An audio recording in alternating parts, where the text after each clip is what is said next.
Hello, my name is Linda Alela. We speak to Dr. Barrack Muluka on the political situation in the country and vaguely focusing on the united opposition just to see what prospects or what possibilities stand as to them focusing, uniting in one cause of rooting out Kenya Kwanza government. My name is Barrack. Yeah. Just that. Yes. All right. Anyway, we look at the united opposition. They had a sitting yesterday, likely to present to us a new face that comes in to boost their campaign processes. What do you make of the coming in of Mokisa Kituri into the united or self-declared united opposition? First, I think political formations must be allowed to travel by whatever names and labels they give themselves. And all those labels are self-declared. So I have no challenge with united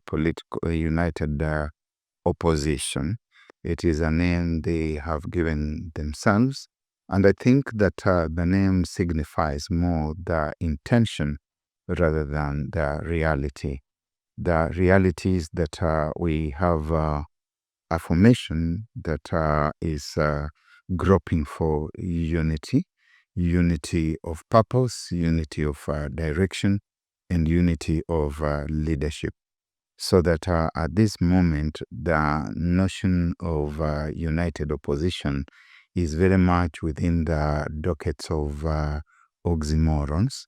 But I do believe that in the fullness of time, the vicissitudes of the moments will invariably lead them towards agglutinating into an opposition, and I want to believe that it will be a formidable one.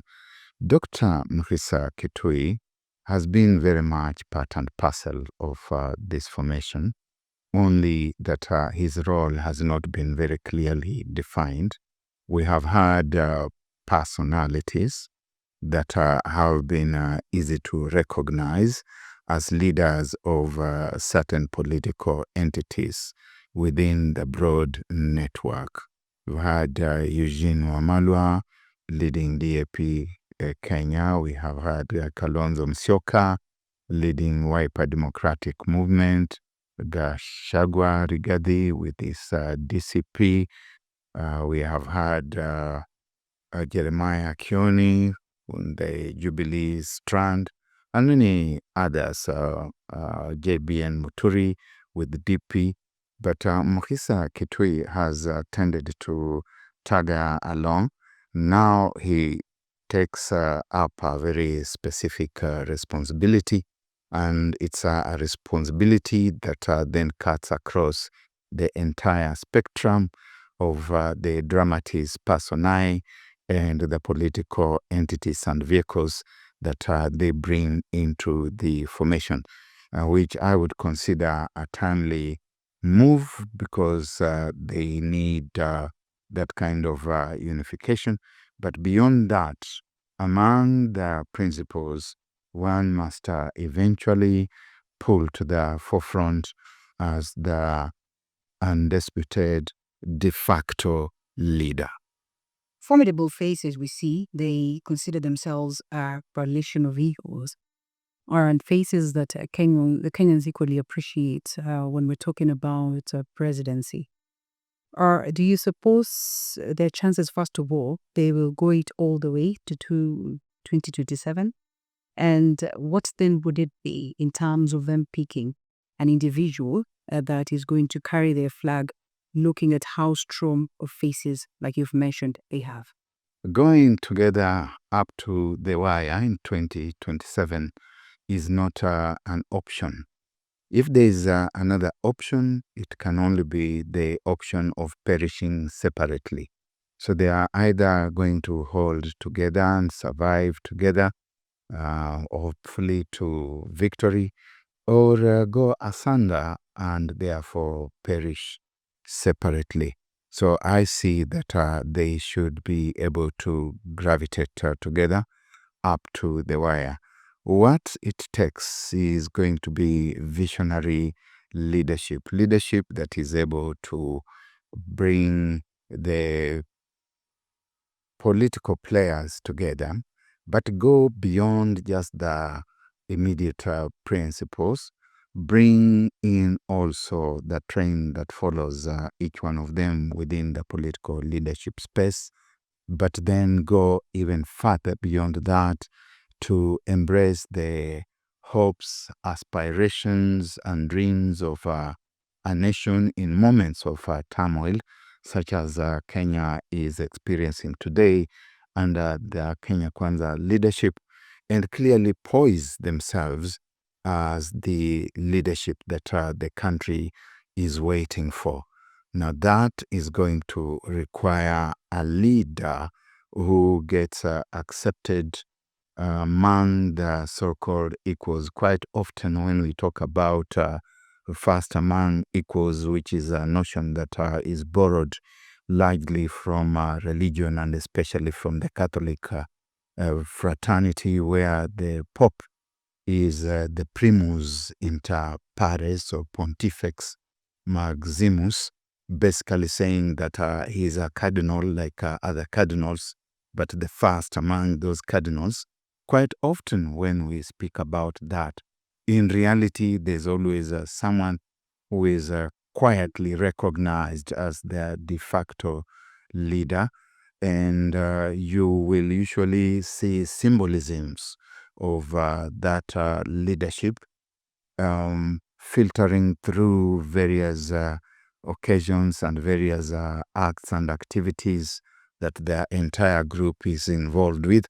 And therefore you start seeing that this is the leader. I'm reminded about the post-World War II situation, when the Christian Democratic Union was getting formed in Germany, and that various factions, groups, and political formations met at the University of Bonn, Bonn city having been one of the least affected by the adversities of World War II.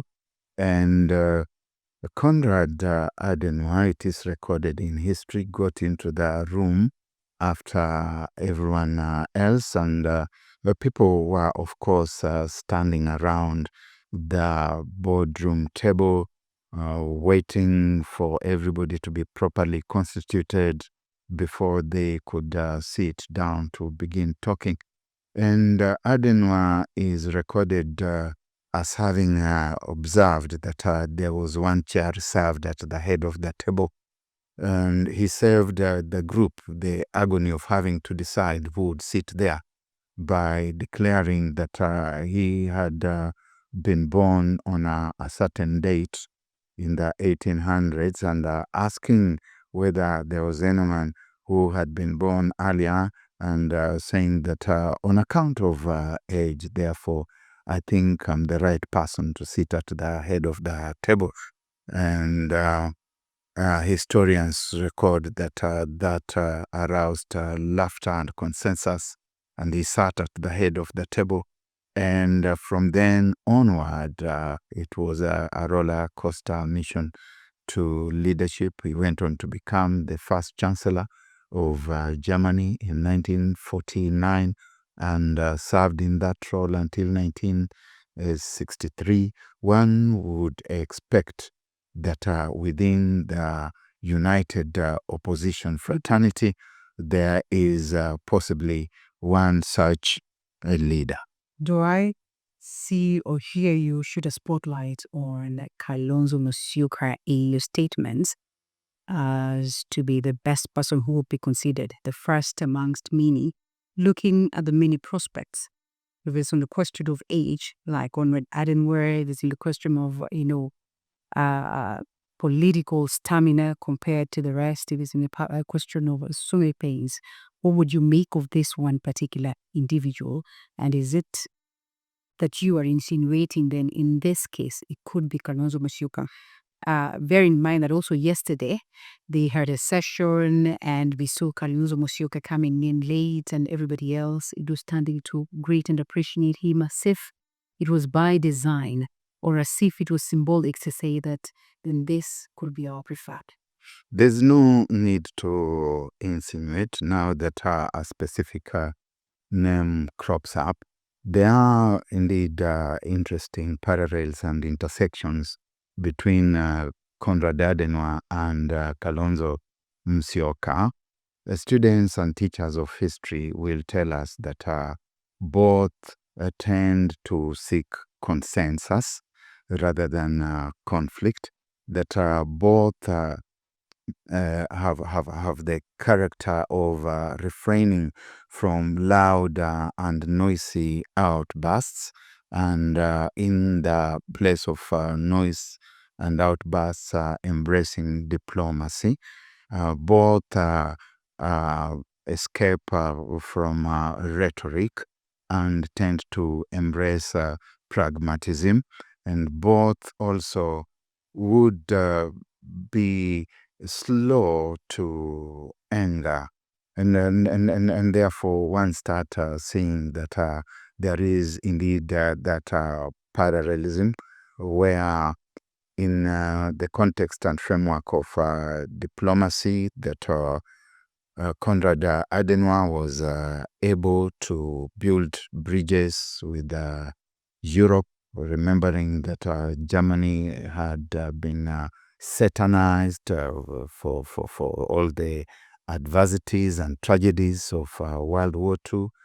That when you look at the political formation that is calling itself the United Opposition, within it there will be many question marks here and there about the various histories, and they will be histories that require a very persuasive individual who is going to tell them, let us downplay some of these histories and embrace a lot more pragmatism, which pragmatism they then take to the people. But there's also the aspect of experience. I think when you look at the people who are assembled in Bonn in the post-war context to form the Christian Democratic Union, you will agree that Adenauer was easily the most politically seasoned. He had served as Lord Mayor of the city of Cologne. Kalonzo Musyoka clearly is the most seasoned politician there, having joined politics in 1985, elected for the first time. A lot of the people around him, including, say, for example, the only other former Deputy or Vice President Rigathi Gachagua, will have been students in university. I'm not even sure that Riggy G was already in university. I suspect he was. Eugene Wamalwa, Jeremiah Kioni, they are all underlings with the most profound respect paid to them. He has also served in very senior office in the foreign service as a minister in education and so on. And that network is going to require credibility beyond the Kenyan borders. It's going to need to be taken seriously by the foreign missions in the country. It's going to need to be taken seriously by Kenyans themselves. And this time, what the country needs is not so much of people who are going to be shouting from rooftops and from car tops, but someone who can bring what Henry Kissinger calls the two axes along which leadership acts together. One is the axis of history, where you are looking at where we have come from. The other one is the axis of the aspirations of the people within the present context, and being able to fashion within that intersection a visionary future that the people can believe in, taking note very carefully that you are talking to a wounded people who have previously been given very rosy pictures by a dispensation that then gets into office and throws overboard everything that it said in the past.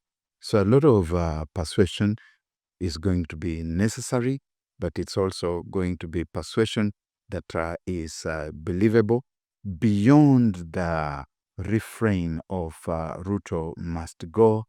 Kenyans are going to start needing to see leaders who paint practical pictures that they can believe in. And I want to believe in my heart of hearts that Stephen Kalonzo Musyoka, among the rest of the team, without undermining their own potential, really is the primus inter pares, first among equals.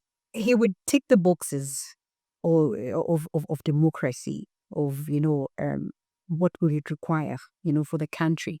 But we are also at a very delicate space where the majority of voters would be Gen Zs and the youth. Whatever it is that you speak about, his characteristics then would be considered or labeled or scored by this way. People who are majority of voters, how does it then appeal to them? Winston Churchill, when he was asked about leadership, astute political leadership, his answer was very simple. Read history. Read history. We cannot run away from history. We cannot run away from the seasoning of experience in leadership. Indeed, even today, as we speak about youth and youthful leadership, we only tend to pretend that we have not had that script before. Uhuru Kenyatta and William Ruto in 2012-2013 ran on the edict of youth. They were saying they were bringing on board youthful leadership, digital leadership, and they demonized Raila Odinga as being analog.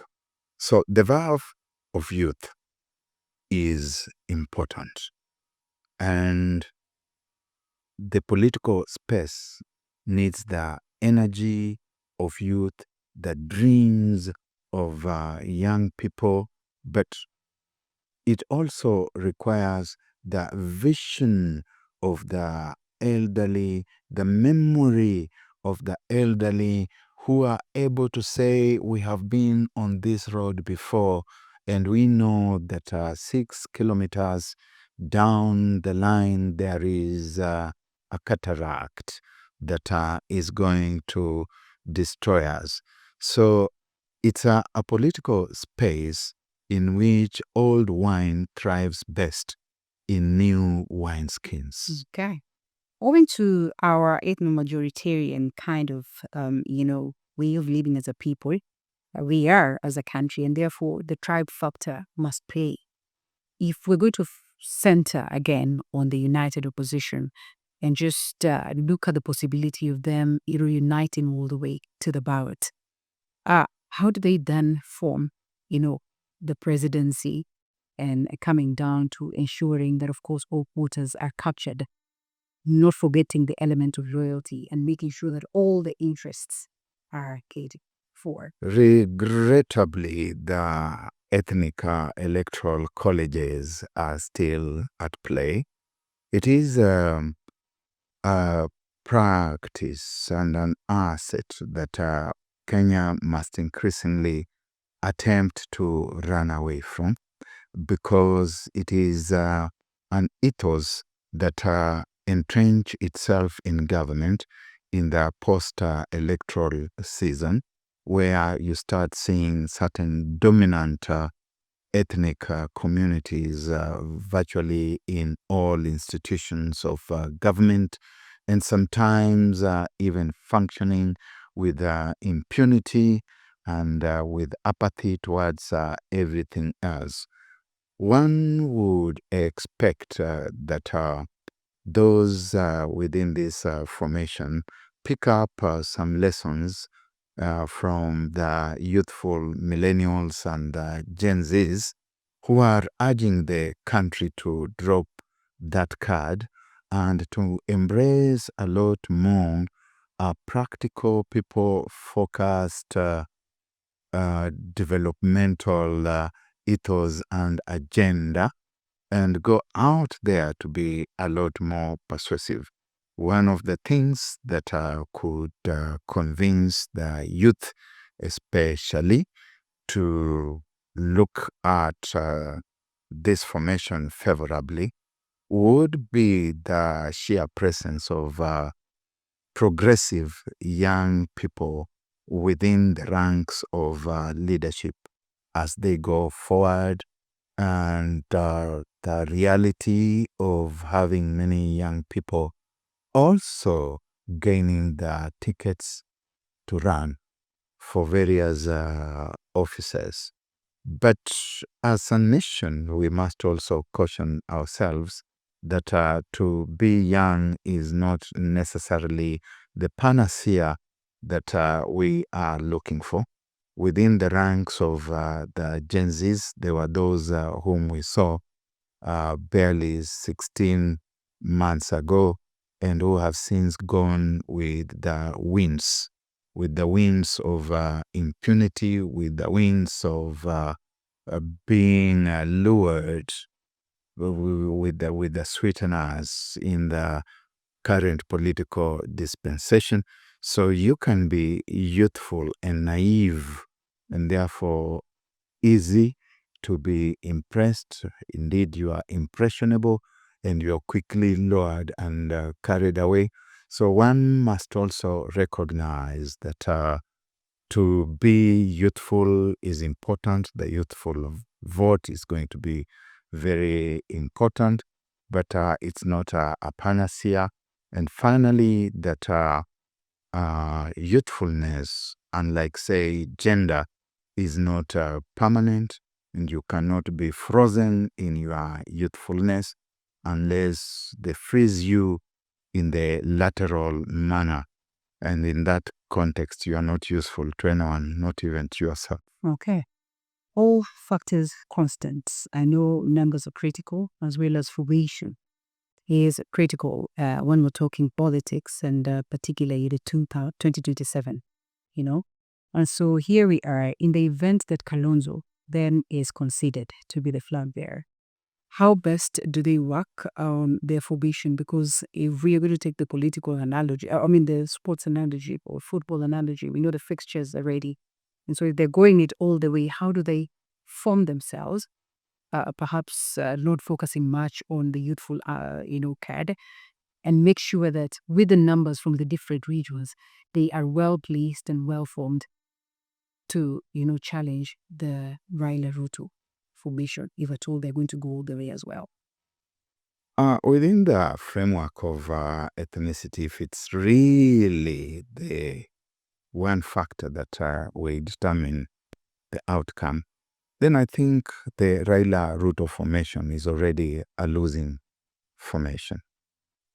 It's a losing formation because it will not be able to raise the requisite numbers to beat the united opposition. They're probably banking on the thought that they will bag Rift Valley.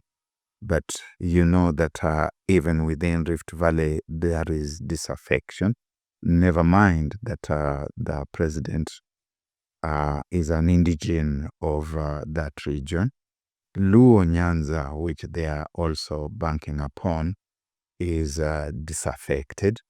And the wider Nyanza region is also disaffected. We saw how Raila Odinga was received in Kisii, or rather was disreceived, if there's such a word, in Kisii, and he has since refrained from making forays into those kinds of spaces on his own. We saw recently in Homa Bay the kind of reception that he got and the reception of the young tucks, the bubble winners who are not happy with him received, the Kalebwa misses, the Edwin Sifunas. It's going to be a completely different ball game. Sun Tzu tells us as the first law of war that you never fight the last fight that you fought. The terrain is different, the players are different, the rules are different, the armory is different. So if you think that you are going to recreate 2007, you are playing a very old card that is likely to disappoint you. Banking on Musalia Mudavadi in Western Kenya is a waste of your time. Musalia Mudavadi is damaged goods. If you are thinking that you are banking on Moses Wetangula, that is another set of damaged goods. The only thing that could possibly redeem William Ruto and Kenya Kwanza, and I really don't see how, but if it could, would be a reversal of his authoritarian style of leadership that listens to nobody, that hears no one, that he is an Alice in Wonderland kind of leadership where the leader springs all manner of surprises on his audience, including his own notables and grandees who have no idea what pronouncement and promise he's going to make next, and those promises vaporize as soon as they leave his lips. So they just need to hold together. Perhaps there will be the usual promissory horse trading, that this one will be minister for this, that one will be deputy president, this one will be president, which perhaps is unavoidable, but not the best card to play.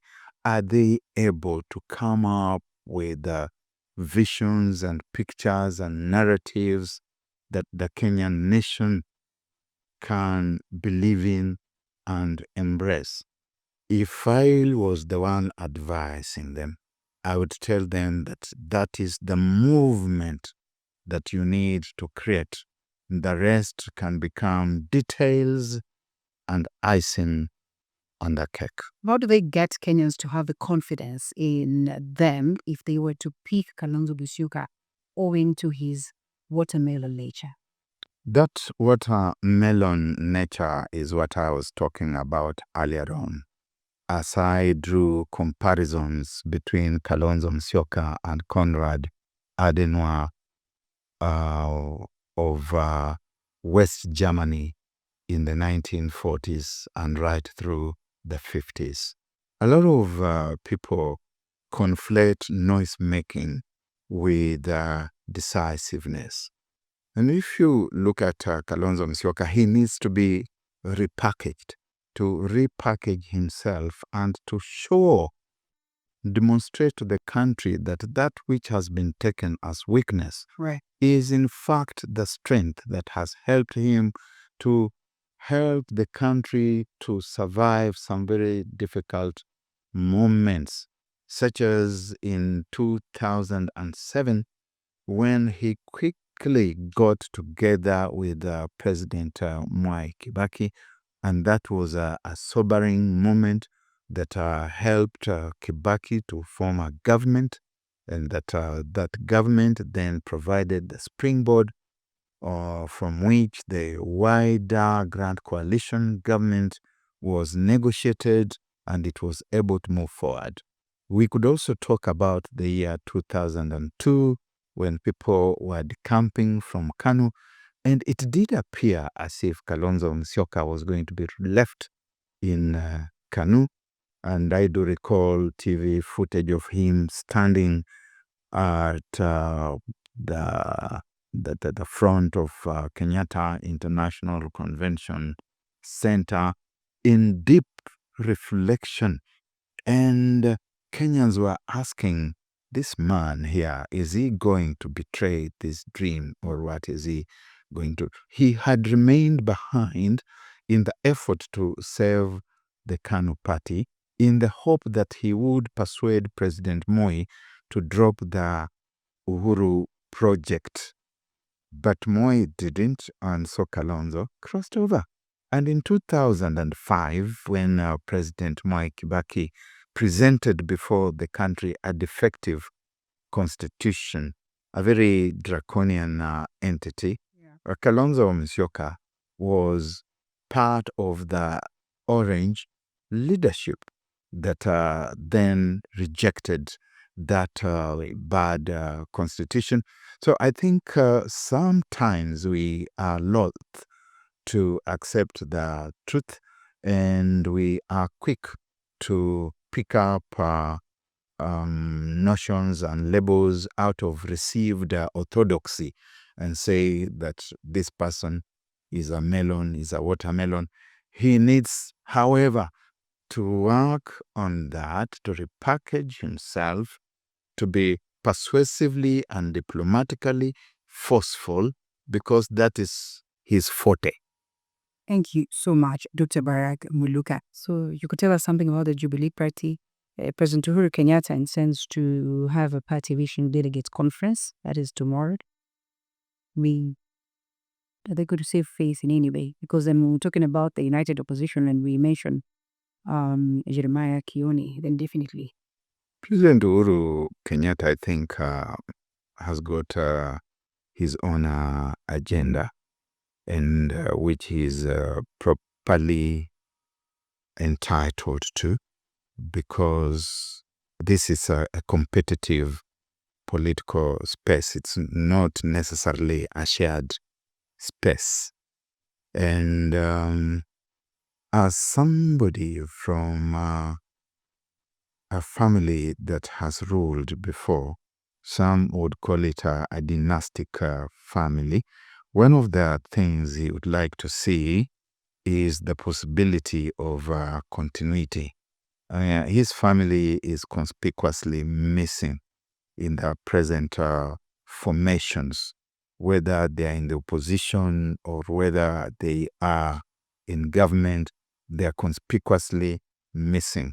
And so he would most likely be thinking about a formation that's going to bring back one of them into that space.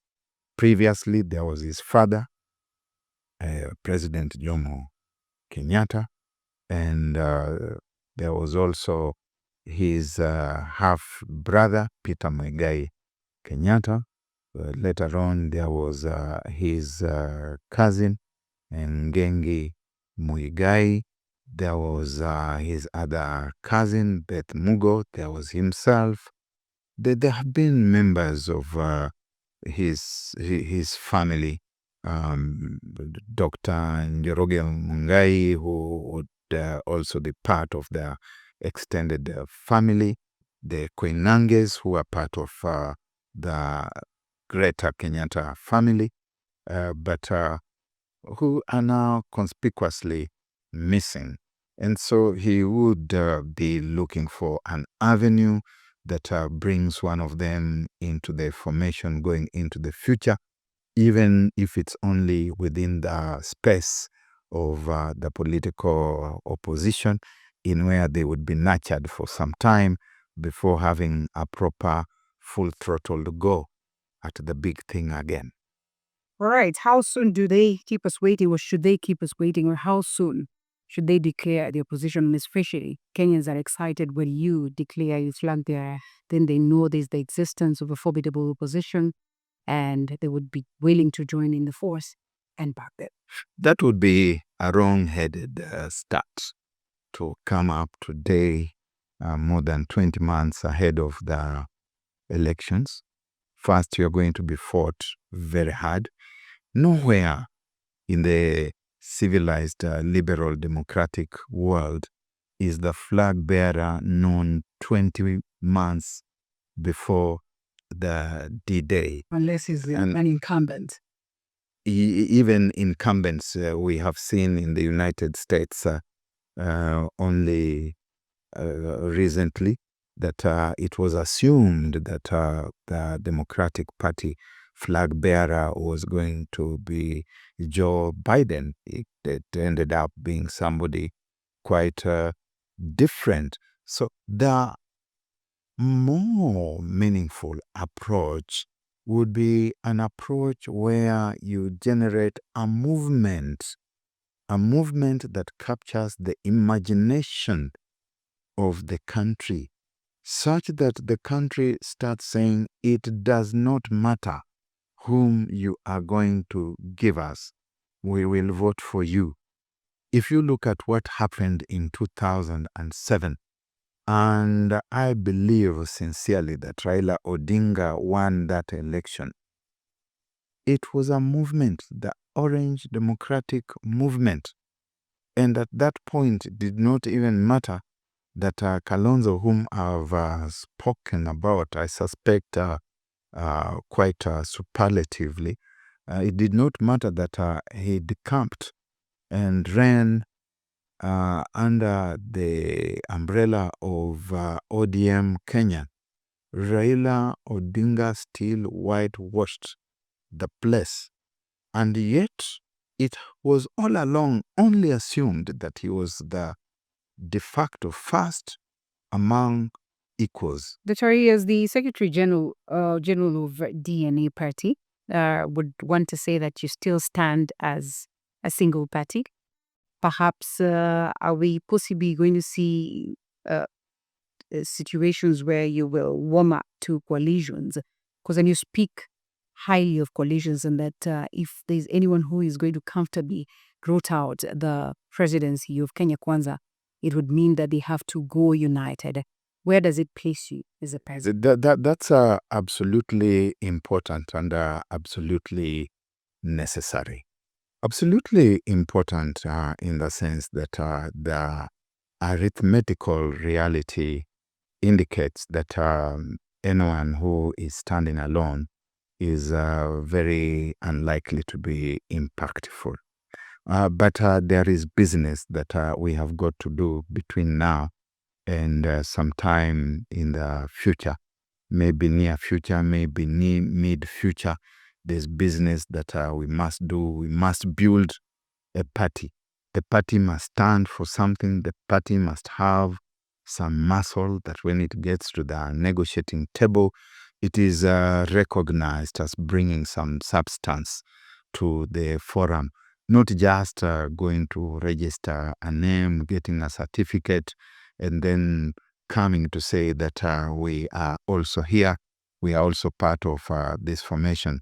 If you look at both Azimio and Kenya Kwanza, there were so many little parties that joined the formations, and nobody remembers their names, not even within the formation and not independently, that they just come in as the kind of, shall we say, hair on the tail of the animal. They're not even part of the tail or part of the animal. So we have that business.